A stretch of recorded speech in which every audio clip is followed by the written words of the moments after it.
पहले चरण में जिन जगहों पर यूपी में चुनाव होने वाला है वहां जाट और मुस्लिम वोट बेहद अहम है, जिसे लेकर हर पार्टी अपनी रणनीति तय कर रही है। अमित शाह ने जाट नेताओं के साथ मुलाकात कर जाटों की नाराजगी को दूर करने की कोशिश तो करी, लेकिन आज अमित शाह का मथुरा और नोएडा में डोर टू डोर कैंपेन है।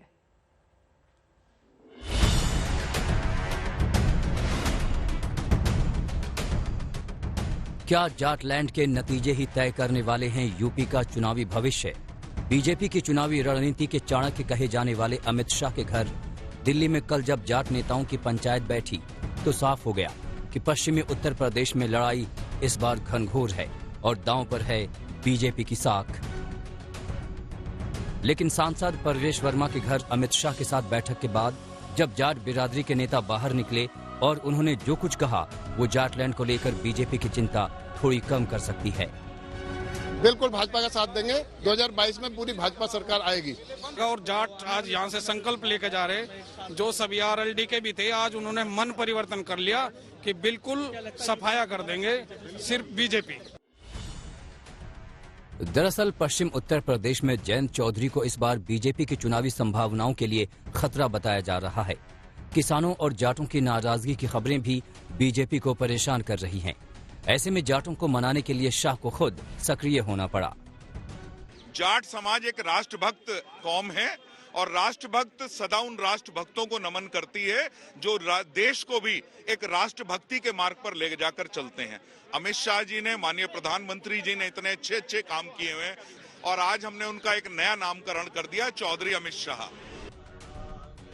एक ही मुलाकात में अमित शाह चौधरी अमित शाह बन गए, यानी खटास कम हुई है। लेकिन ये वोट में कितना तब्दील हो पाएगी ये 10 फरवरी को पहले चरण के चुनाव में पता चलेगा, क्योंकि समाजवादी पार्टी से गठबंधन के बाद जयंत चौधरी जोर शोर से बीजेपी को सत्ता से उखाड़ने का दावा कर रहे हैं। 403 का फैसला अब जनता खुद करेगी, बहुत कम समय रह गया है। मैं इतना कह रहा हूँ कि चुनाव में हम लोग बड़े मजबूती से डटे हुए हैं। पूरे 5 साल हमने संघर्ष किया, लाठियां खाई, मुद्दे उठाए, सड़क पे रहे और जनता हमारे साथ है। जयंत चौधरी की ताकत का बीजेपी को भी अंदाजा है। यही वजह है कि अमित शाह और जाट नेताओं की बैठक में जयंत चौधरी पर अच्छी खासी चर्चा हुई। बैठक से निकले लोगों के मुताबिक बैठक में ये राय उभरी कि जयंत चौधरी गलत घर में चले गए हैं। कहीं न कहीं जयंत चौधरी जी ने एक बहुत बड़ी भूल की है कि उन्होंने पूरी की पूरी जो पार्टी की और जो राजनीतिक विरासत चौधरी चरण सिंह जी की, चौधरी अजीत सिंह जी की थी, उसको समाजवादी पार्टी, अखिलेश और आजम उनके चरणों में जैसे गिरवी रख दिया हो। जयंत चौधरी बीजेपी के लिए इतने अहम बन चुके हैं कि अभी भी उनके लिए दरवाजे खुले रखे गए हैं। भारतीय जनता पार्टी कोई एक चुनाव को लेकर के राजनीति नहीं करती है। हम देश के भविष्य को ध्यान में रखते हुए जो सम विचार के लोग हैं, जो राष्ट्रवादी विचारधारा की सहमति हमारे साथ रखते हैं, ऐसे लोगों को साथ लेकर के पहले भी चलते आए हैं और कोई भूल सुधार करके साथ में आना चाहेगा तो निश्चित तौर पर उस पर विचार किया जाएगा। घर गलत चुनने का मतलब ये है कि जैन लोकदल का जो कैडर है, अगर उनसे आप पूछेंगे क्या अखिलेश को मुख्यमंत्री स्वीकार करते हैं तो वो भी स्वीकार नहीं करते। ये गठबंधन ऊपर का हुआ है, दिल्ली और लखनऊ, जमीन पे गठबंधन नहीं हुआ। बाकी राजनीति में भविष्य की संभावनाएं तो हमेशा खुली रहती हैं। कि जयंत चौधरी जी एक अच्छे युवा नेता हैं, एक अच्छे जिस परिवार का किसानों के लिए संघर्ष रहा उससे ताल्लुक रखते हैं और इलेक्शन के बाद में संभावनाएं हैं और हमेशा हमारे दरवाजे उनके लिए खुले हैं।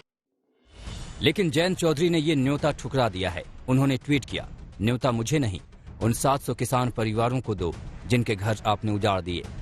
दरअसल जयंत चौधरी पर डोरे डालने की वजह से पश्चिमी उत्तर प्रदेश का चुनावी गणित और वहां चौधरी चरण सिंह के परिवार का दबदबा। जरा गौर कीजिए यूपी के जाट प्रभाव वाले जिलों पर। मेरठ, मुजफ्फरनगर, मुरादाबाद, बिजनौर, सहारनपुर, शामली, मथुरा, अलीगढ़, बुलंदशहर, आगरा, बरेली और बदायूं। जाटों और किसानों के दबदबे वाली ये जमीन किस हद तक सियासी रूप से उर्वर है, इसका अंदाजा इसी बात से लगाया जा सकता है कि इसी की बदौलत जाटों के सबसे बड़े नेता चौधरी चरण सिंह 2 बार यूपी के सीएम, केंद्र में मंत्री, उप प्रधानमंत्री और फिर प्रधानमंत्री के पद तक पहुंच गए थे।